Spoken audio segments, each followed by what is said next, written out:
ओम नमः शिवाय, हर हर महादेव। इस कार्तिक माह में आप सभी के जीवन से सारी समस्या समाप्त हो और आपकी सारी अधूरी मनोकामनाएं परिपूर्ण हो, यही मैं हमेशा प्रार्थना करता हूं। देखिए, कल यानी कि 9 नवंबर को कार्तिक मास गुरुवार की रमा एकादशी व्रत है। पूज्य गुरु जी कहते हैं कल का दिन इस कार्तिक मास का सबसे दुर्लभ का दिन है और रमा एकादशी कार्तिक मास का सबसे विशेष दिन भी है। इस दिन आप अपनी सारी समस्या को समाप्त करने के लिए, साथ ही साथ अपनी अधूरी मनोकामनाएं को पूरा करने के लिए इस विशेष तिथि पर इस विशेष उपाय को करने से चूक मत जाना। पूज्य गुरु जी कहते हैं ऐसी तिथि साल में एक ही बार आती है तो इसे गंवाना नहीं है ना। देखिए, हमारे हिंदू धर्म में रमा एकादशी का बहुत ही महत्वता है। पूज्य गुरु जी कहते हैं ऐसी तिथि पड़ जाए तो इस विशेष उपाय को करने से मत चूकना। देखिए, रमा एकादशी 9 नवंबर को रखा जाएगा, लेकिन रमा एकादशी 8 नवंबर को सुबह 8:23 से शुरू हो जाएगा और 9 नवंबर को सुबह 10:41 पर ही समाप्त हो जाएगा।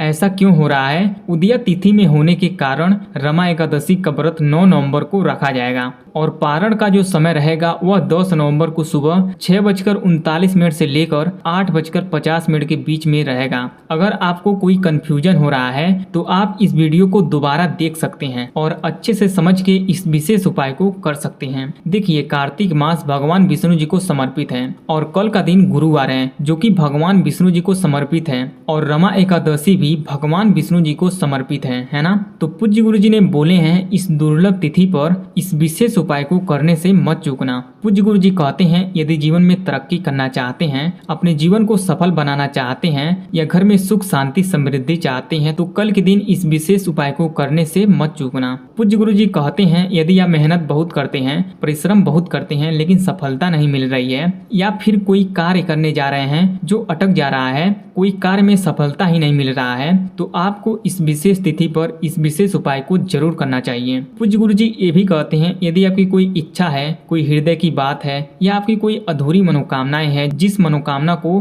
परिपूर्ण करना चाहते हैं, तो आज के दिन इस विशेष उपाय को कर लेना, आपकी अधूरी मनोकामनाएं परिपूर्ण हो जाएगी। बस तुलसी के पत्ते पर एक विशेष चीज को लगा देना, आपकी खाली झोली भर जाएगी, जीवन कल्याण हो जाएगा। पूज्य गुरु जी के कथा से ही सुन के समझ के बड़े ही विस्तार से बताने की और समझाने की पूरी प्रयास करूंगा। अगर आप भगवान भोलेनाथ जी के अनंत भक्त हैं, भगवान विष्णु जी की कृपा पाना चाहते हैं, उनका आशीर्वाद पाना चाहते हैं तो वीडियो को लाइक करें और चैनल को सब्सक्राइब करें और कमेंट में जय महादेव, जय भगवान विष्णु, जय महालक्ष्मी अवश्य लिख दें। देखिए, इस पूरे वीडियो में पूज्य गुरु जी के बताए गए 4 बहुत ही खास उपाय को बताऊंगा। वीडियो को पूरा जरूर देखिएगा। पहला और दूसरा उपाय बहुत ही खास है और तीसरे और चौथे उपाय को करने से चूक मत जाना, बहुत ही चमत्कारी उपाय है। तो पूज्य गुरु जी के बताए गए पहले उपाय को समझ लेते हैं कि इस उपाय को कैसे करना है, मिलेगा क्या, बेनिफिट क्या होगा। देखिए, पूज्य गुरु जी ने इस उपाय को करने के लिए क्या क्या लेने के लिए बोले हैं। सबसे पहला चीज आपको लेना है 4 तुलसी का पत्ता।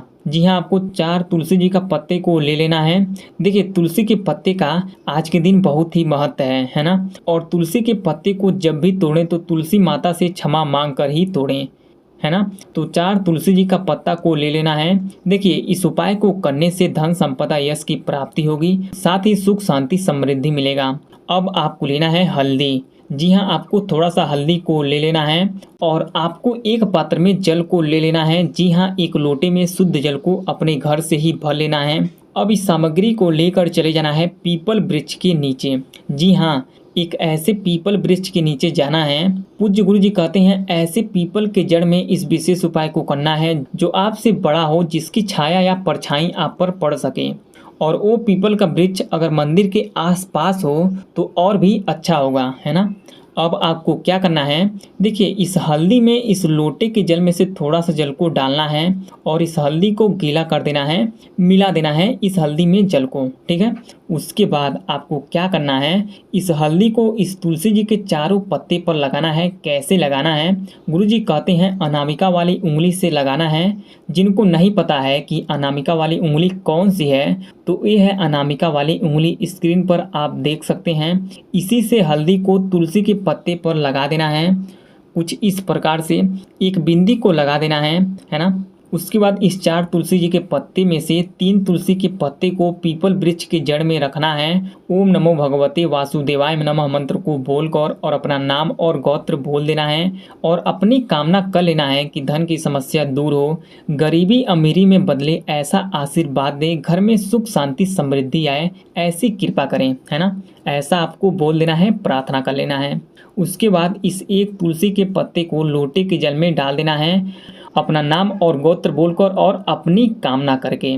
उसके बाद इस लोटे के जल को अपने हाथ में लेकर पीपल पेड़ का 11 बार परिक्रमा कर लेना है और 11 बार पीपलेश्वर महादेव का नाम भी ले लेना है।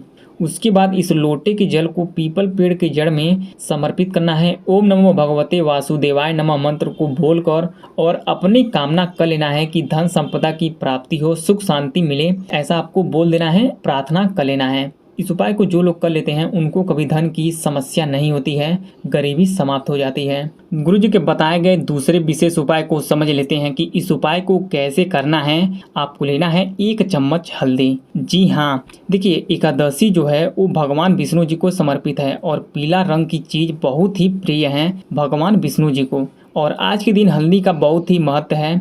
और आपको लेना है 3 काला तिल और आपको एक छोटे से कलश में जल को ले लेना है, अपने घर से ही शुद्ध जल को भर लेना है। अब इस सामग्री को लेकर चले जाना है पीपल पेड़ के नीचे और जब वहाँ जाएं तो बिना चप्पल के जाएं, नंगे पैर। जी हाँ, आपको बिना चप्पल के नंगे पैर ही पीपल पेड़ के नीचे जाना है इस सामग्री को हाथ में लेकर।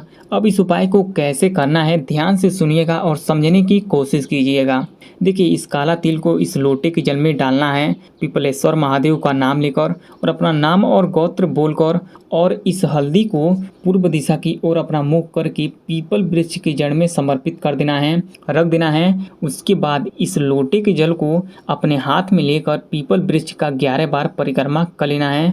उसके बाद इस लोटे के जल को पूर्व दिशा की ओर अपना मुख करके इसे समर्पित करना है, ओम नमः शिवाय मंत्र को बोलकर। उसके बाद थोड़ा सा जल इस लोटे के जल में बचा लेना है। उसके बाद और अपने हाथ को पीपल वृक्ष को छू कर रख कर अपनी कामना बोल देना है। जो भी आपकी कामना है, जो भी आपकी मनोकामना है वो पूरी जरूर होगी, और अपना नाम और गोत्र बोल देना है और अपने पितरों को याद कर लेना है। उसके बाद इस लोटे के जल में थोड़ा सा जल को बचा लेना है और उसे लेकर चले जाना है घर पर। वहाँ पर जाने के बाद इस लोटे के जल को अपने पूरे घर में छिड़क देना है और अपने पूर्वजों को याद कर लेना है और अपने पितरों को याद कर लेना है। ऐसा करने से आपकी सारी समस्या खत्म हो जाएगी, आपकी अधूरी मनोकामनाएं जल्दी ही पूरी होगी, मेरे महादेव जी पूरा करेंगे। अब तीसरे उपाय को कैसे करना है देखिए, आपको लेना है 3 चम्मच चीनी। देखिए चीनी जो है शिव जी को अर्पित करने से घर खुशियों से भरता है, दुर्भाग्य दूर होता है, अंधकार भी दूर होता है। और आपको लेना है 1 पात्र में जल। जी हाँ, घर से ही शुद्ध जल को ले लेना है। उसके बाद इस लोटे के जल में इस चीनी को डाल देना है, अपना नाम और गोत्र बोलकर और अपनी कामना कर लेना है और पूरा अच्छी तरीके से इस चीनी को घोल देना है। उसके बाद इस लोटे के जल को हाथ में लेकर अपने पूरे घर में घूम लेना है और मन में अपना नाम ले लेना है और पितरों को याद कर लेना है। उसके बाद आपको चले जाना है भगवान शिव जी के मंदिर पर और इस लोटे के जल को समर्पित करना है शिव जी के शिवलिंग पर। ओम नमः शिवाय, श्री शिवाय नमस्तुभ्यम पंचाक्षर और छड़ाक्षर मंत्र को बोलकर और अपनी कामना कर लेना है कि घर से नकारात्मक ऊर्जा समाप्त हो, दुर्भाग्य को दूर करें, ऐसा आपको बोल लेना है, प्रार्थना कर लेना है। अब चौथे उपाय को कैसे करना है, आपको लेना है 7 चने की दाल। आज के दिन पीला वस्त्र से ही उपाय को करना चाहिए और आपको तांबे के पात्र में जल को अपने घर से ही शुद्ध जल को भर लेना है। अब इस उपाय को कैसे करना है, आपको चले जाना है इस सामग्री को लेकर केले के पेड़ के पास। समझ गई? तो देखिए केले के पेड़ की जड़ में आपको इस जल को समर्पित करना है।